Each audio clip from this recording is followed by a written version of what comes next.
Man, Wheels Up has really taken advantage of all of the great features of the King Air 350. It's a beast. It's like the Denali of pickup trucks, right? With the King Air 350.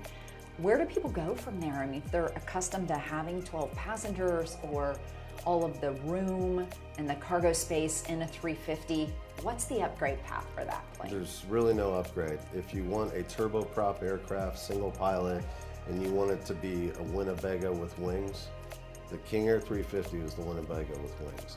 If you're going to go into a jet, then there's all sorts of options that we can talk about. But the 350, there is not really an upgrade path if you want to stay turboprop.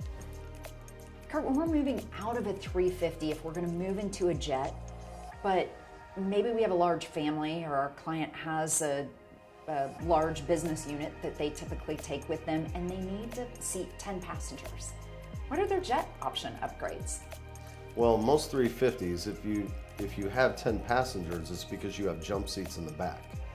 So the problem with going into a jet is that you don't have that option of, unless there's a belted potty.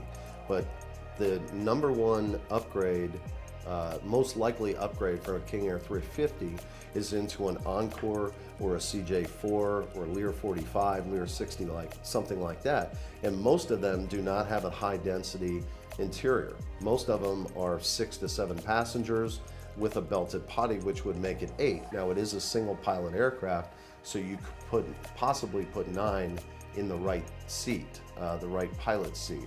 But if you want to go 10 passengers and you need 10 because that's what you do, there's not really an option on a light to medium jet. You're going to have to go into maybe a Challenger 604, a Challenger 601A, and do some high density seating, maybe even a Citation 10 or a super mid. So your path is going to have to be a super mid or a large aircraft if you want 10.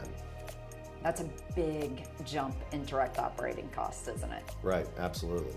Like double or triple? It's not going to be on the price of the aircraft or the sale price of the aircraft. It actually might be a lot cheaper than a King Air 350. Your new King Air 350s are selling for $5.7 million, but you could buy a Challenger 601 3A for $1.5 million.